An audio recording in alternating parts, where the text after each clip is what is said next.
Hello and welcome to our Plant Evolution Trail. I'm Beverly Glover, I'm Director of the Botanic Garden here in Cambridge, and this trail is going to be presented by me and by Hamish, who's one of my PhD students.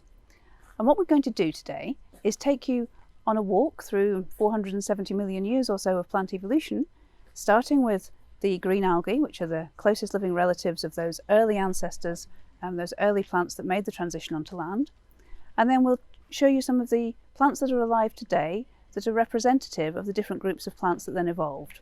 We'll start with plants that have very poor waterproofing, very little ability to transport water around their bodies and have to stay very small and live in damp places.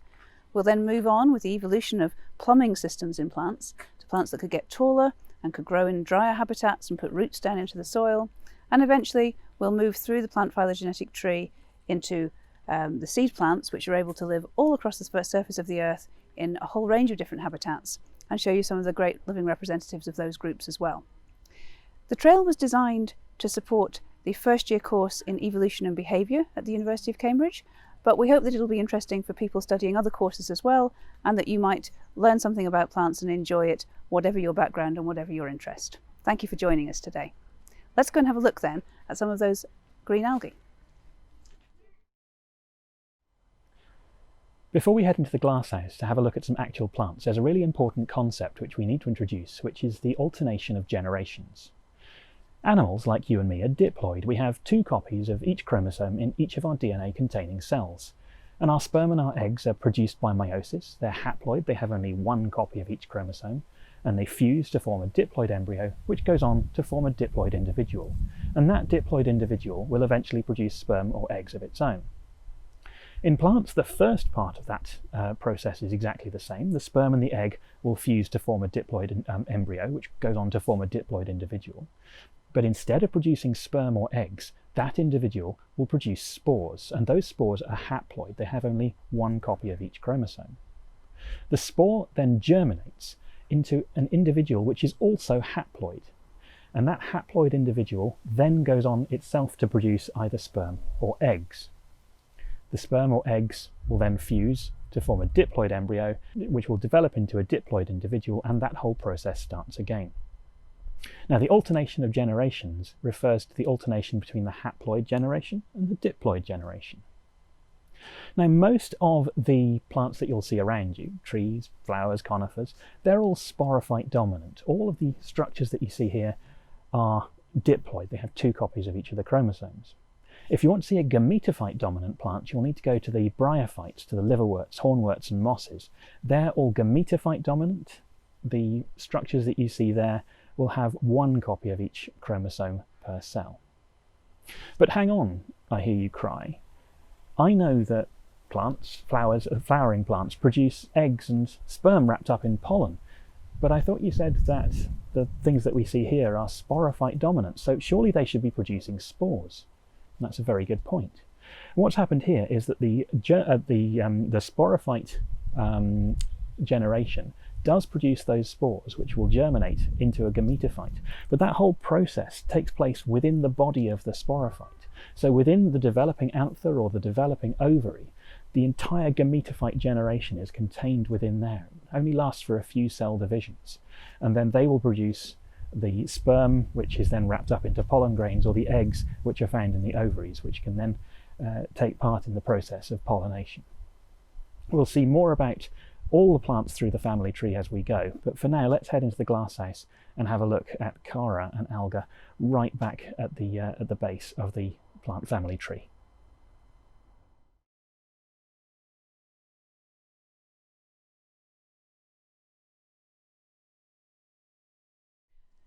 So I'm here in the Life Before Flowers glasshouse at the Botanic Garden. You can see I'm surrounded by fantastic plants that are all predate the angiosperms. These are all plants that evolved before the flowering plants. So we're at the start of our plant family tree here, and I've come in here particularly to show you the plant in the glass pot down here next to me. So tucked away at the back in here we have Chara vulgaris, the common stonewort. And it's not really a plant. If you look at the phylogenetic tree, you'll see that really it's a green alga. It's one of that group of green algae which contain the common ancestor of the green algae and the land plants. So Chara here, the stonewort, doesn't look very much. It lives in the water. It doesn't need waterproofing. It doesn't need the same sorts of mechanisms for support and gas exchange that land plants need, but it does keep its eggs attached to its body to give them protection, and that's the start of the land plant lineage. That adaptation was really important when the plants moved onto land.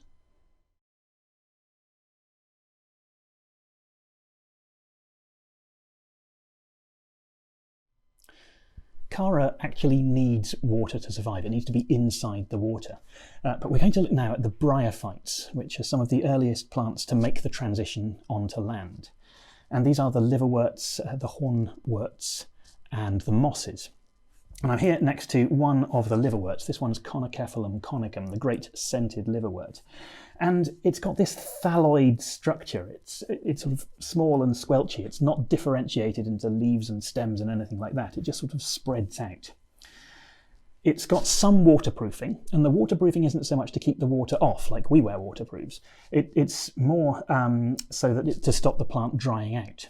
It doesn't have roots. It's got rhizoids, which are sort of root-like structures which help anchor it, but they don't take up water either, so it just needs to be in contact with the soil.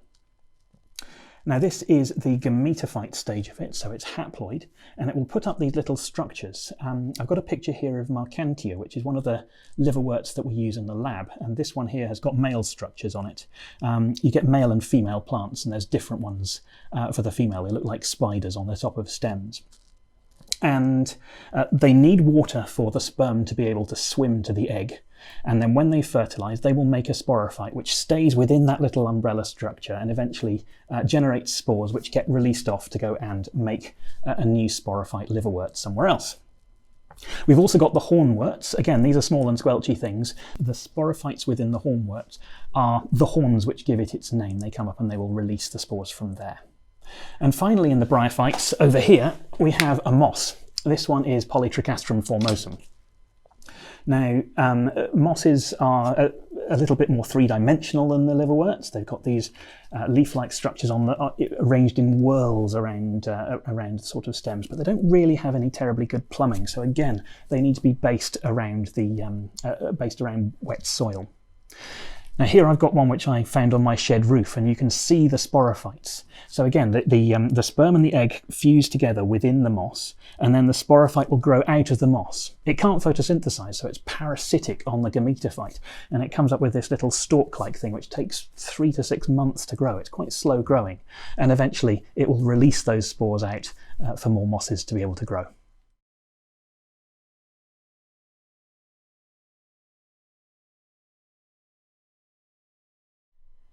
So the plants we've met so far have all been gametophyte dominant.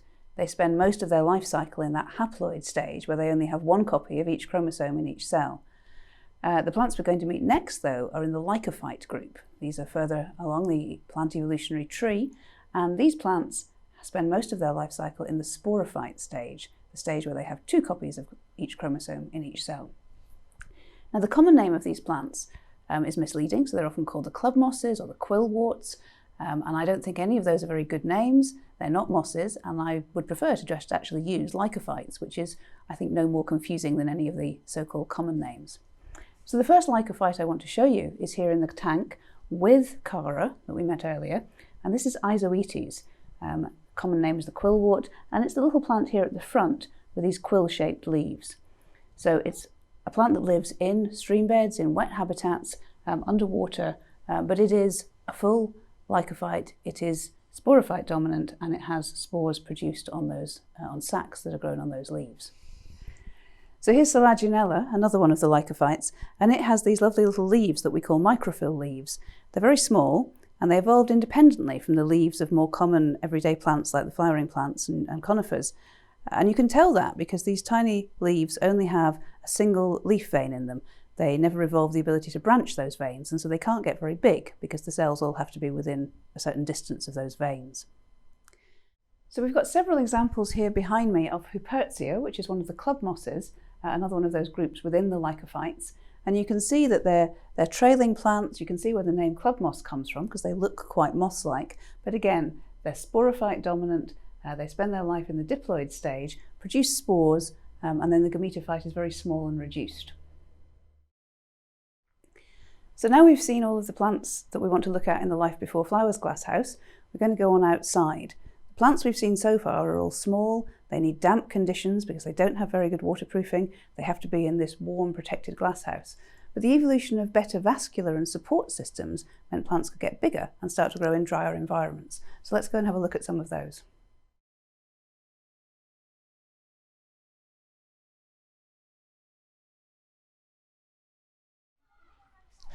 This is a tree fern.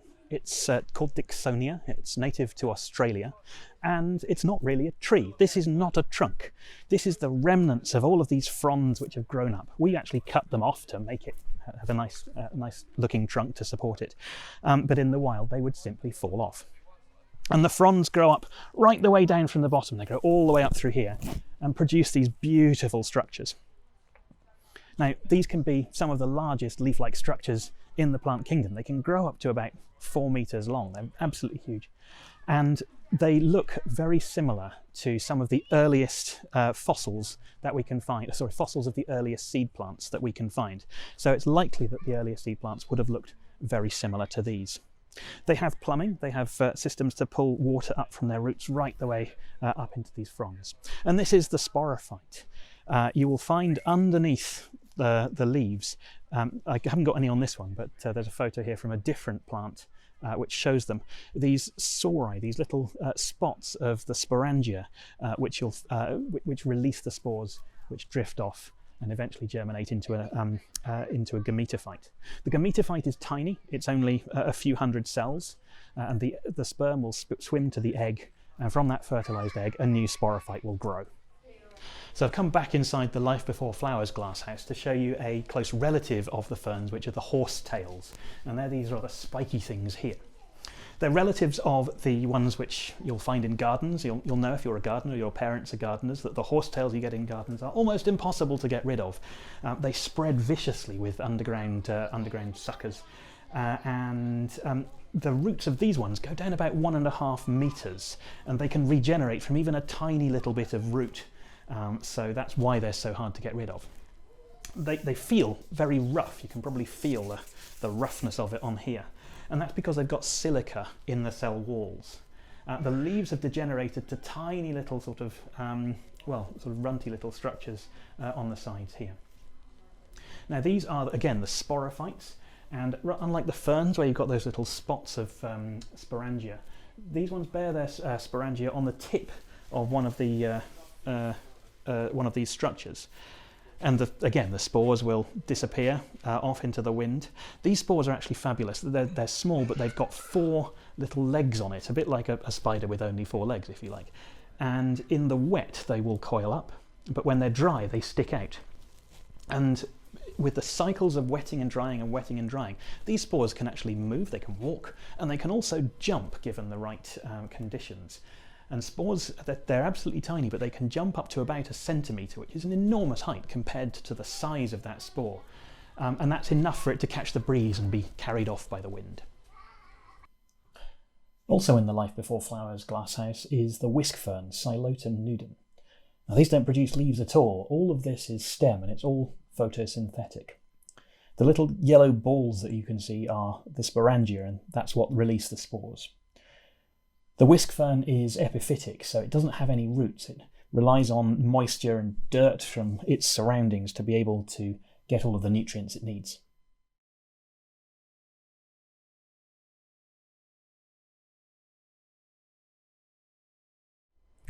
So all the plants we've seen so far depend on water for their reproduction. Their spores might be waterproof and are great for dispersal, but when they come to actually sexual reproduction, their gametes have to be accessible to each other. The sperm have to swim through a water film to be able to reach the egg and fertilise it. Now that's fine, but it does limit the sorts of habitats you can grow in, and also your ability to respond to changes in climate and even season. Now all of that changed with the evolution of seeds. The seed plants have solved this problem of reproduction on land by a very clever trick of keeping their spores attached to the parent plants. So particularly on the female side of things, the spore is retained by the sporophyte generation. It's not released. It germinates into the gametophyte, and then the gamete itself, the egg, all retained on or in the parent body. And that means it's protected. The sperm is wrapped up in a pollen grain in a waterproof coating, and it travels through the wind or through an animal to find the female parent, and then the sperm is able to fertilise the egg. And so the embryo that's produced from that fertilisation is again starting life protected by the parent and can be wrapped up in various sorts of waterproof coating. So this whole change in the reproductive strategy allowed plants to move into other habitats and to live throughout different seasons and to cope as climates changed. Now I'm standing by one of the cycads, and they're one of the earliest evolving groups of seed plants. So this is the cycad here, Dioeoin, and it's a representative of a group of plants that were very common about 200 million years ago, although now there are only about 100 species left. They have these big dissected leathery leaves, and these are thought actually to have evolved as an adaptation to avoid herbivory from the big herbivorous dinosaurs that were present at the time that the cycads were common. It reproduces just as I've described, and this particular plant gets its name because it produces 2 eggs, hence Dioeoin. Those eggs in pairs are retained on the parent plant and are fertilised by sperm that travels to it. Another group of the gymnosperms is the ginkgophytes, and they're represented these days by only a single living species. This is Ginkgo biloba, our first tree. And ginkgo is representative of a group that was very species rich, very common about 300 million years ago, but has died out apart from this one single species. And even this was thought extinct in the wild, but it was preserved in Chinese monasteries and temple gardens and is now quite widely grown in cultivation.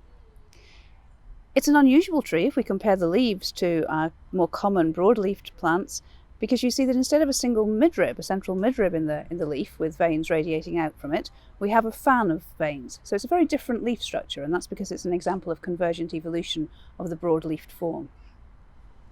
We met our first tree with the ginkgo, but I'm standing now by a representative of the conifers, a much more species-rich group of gymnosperm trees. This is Sequoiadendron giganteum, giant redwood, and it's an example of the biggest living organism that's ever lived on the planet. They can also live for several thousand years in the wild, so it's also one of the longest lived organisms we've ever had. It's a fantastic tree. It's got this amazing spongy bark that provides protection from fire at the base. It's got wonderful hanging foliage, and it produces by cones. It reproduces by cones at the tips of those branches, and those cones are designed such that they open after fire, and that releases the seeds when there's been fire, when there's clearance of the ground, to allow new saplings to grow and develop. There are about 700 species of conifer. It's not that many when you think about it, and particularly when you think about how dominant this group of plants is, particularly in the northern hemisphere, where they occupy great swathes of land in Canada, North America, and across Russia as well. But it's a particularly fantastic example to come and see the giant redwood, one of my favourites.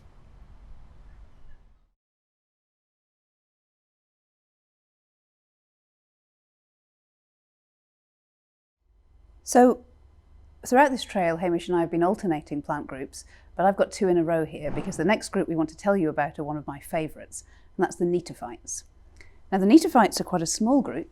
There are only about 70 species across 3 genera, and we're lucky enough to have all 3 of those genera represented here in the Botanic Garden. So I'm sitting next to the first one I want to introduce you to.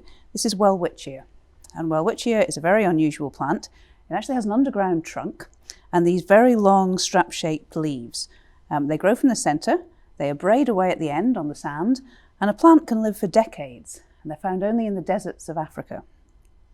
So Welwitschia is not a flowering plant, not an angiosperm. It's in the gymnosperm group, and as such it reproduces by cones which are produced from the centre here.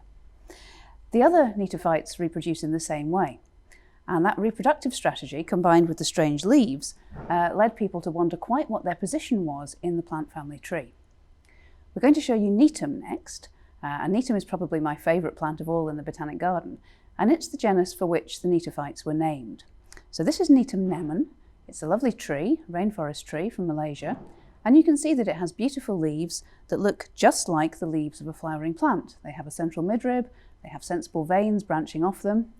But if you look at its reproductive structures here, you can see that they're much more like small cones, the sort of cones you would see on a fir tree, than they are like the flowers of an angiosperm. The final genus in the gnetophytes is Ephedra, and we've got quite a lot of different Ephedra species growing outside at the Botanic Garden. They make these large, almost broom-like shrubs, but if you look closely you can see that there's no leaves at all. It's the stems that are photosynthetic, and they produce these strange fruiting bodies that on at quick glance look like berries, but close up again are cone-like structures with this fleshy texture around them to attract birds to disperse them. So the interesting thing about the Ctenophytes is their position in the family tree. Because they have this combination of an angiosperm-like leaf structure in some cases, but conifer-like fruiting structures or cones, they were thought of as a sort of missing link between the flowering plants and the gymnosperms. But once we started using DNA to analyse relationships, it became clear that they were no such thing. They are fully embedded in the gymnosperms, and the phylogenetic analyses using DNA either embed them actually within the conifers or as a sister group to the conifers within the gymnosperms. So they're essentially conifers, fir trees, that independently figured out how to make leaves like the leaves of Netum, attract birds to disperse their fruit like you see in ephedra, and came up with all sorts of clever strategies to survive in some very strange habitats.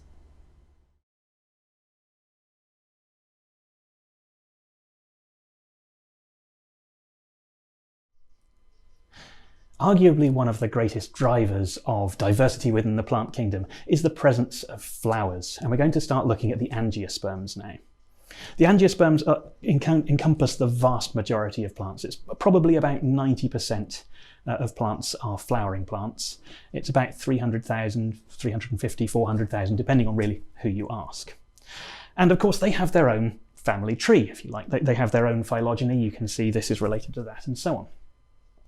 And all of that, well, quite a lot of it was sorted out by having a look at the characteristics of the plants, the leaves and the stems and all of that sort of thing, just like with all of the other plants. But the base of that tree, right down in the early diverging plants, wasn't really terribly well sorted out. And there was quite a lot of debate about what was this earliest diverging plant. They thought it might be something like a magnolia, which you can see outside, or maybe one of the Austrobaileales, which are over there in the corner of the glasshouse.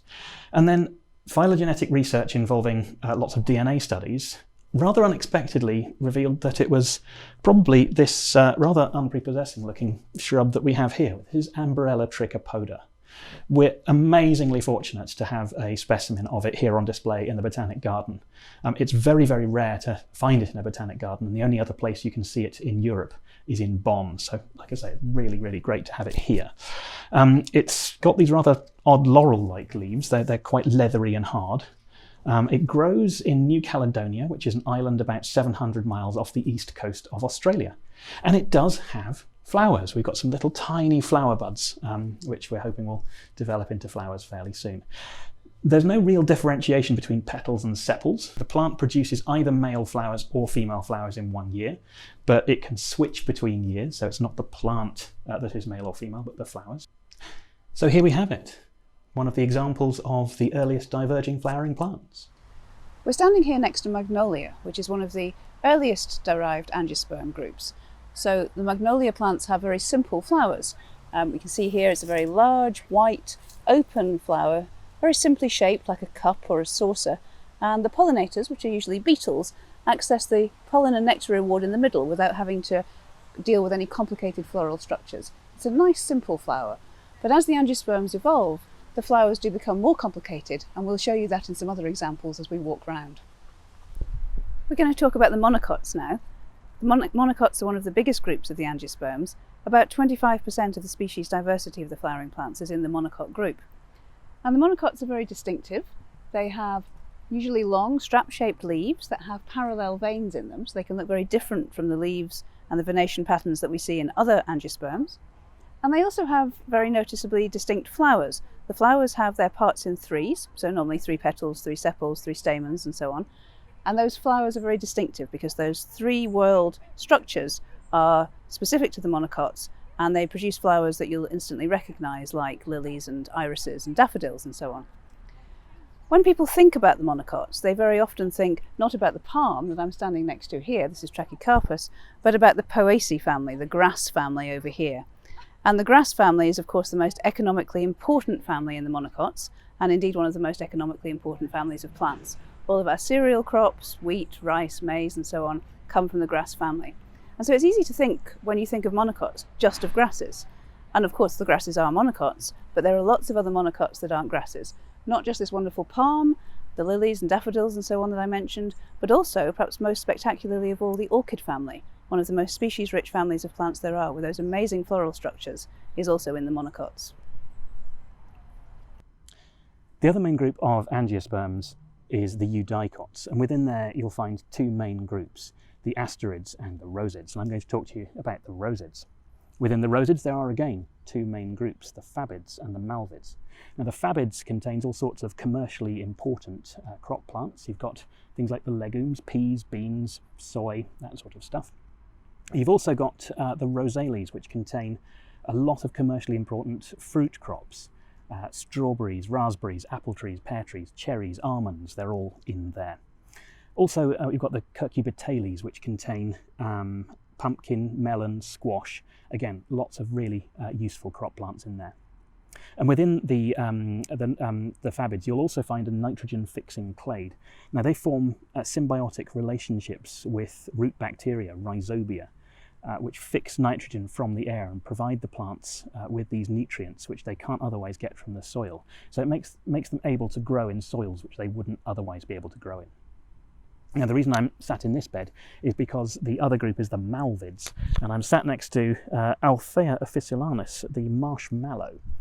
It's a bit different from the marshmallow sweets that you get. You can make those marshmallow sweets with this, but they're really not very nice indeed. And also next to me here we have Hibiscus trionum. And this is one of Beverly Glover's model organisms for use in research. It's got an iridescent centre to the flower, which shimmers in the blue range, which means that it's easier for bees to see. Also in the malvids we find the brassicales, and brassicas again are really important crop plants of cabbages and oilseed rape and things like that. But most plant scientists will probably know the brassicales best for the workhorse of the lab, which is Arabidopsis. That's in the Brassicaceae. That's probably the most widely experimented on plant around the world. The final plant group we want to tell you about is the asterids. That's the other major clade of the eudicots. There are about 75,000 species in this group. It's a really important group of flowering plants, and it includes lots of commercially important families. Within the asterids we have the Solanaceae. That's the family that includes tobacco, tomato, potato, lots of important crop plants there, but also very useful model plants for plant science research. There's also the Lamiaceae, a family that includes plants like snapdragon that you might grow in your garden. And perhaps most species rich of all, within the asterids we have the daisy family, the Asteraceae, like these beautiful daisies I'm sitting with here. This is a very species rich group with a real diversity of flower structure and colour, all very different from one another, but all based on the idea of having multiple floral units combined in a single structure that we call a capitulum that looks like a single flower. That's the daisy itself. So the asterids are a really big group, really important, and contain quite a lot of the species diversity of the plant kingdom. Well, that's the end of our trail. Thank you for joining us on it. In the last half hour or so, we've taken you on a tour through about 450 million years of plant evolution, all the way from Chara, that representative of the green algae groups, through to the flowering plants, including some of my favourites like this wonderful clock vine here, Thunbergia, with its gorgeous bird-pollinated flowers.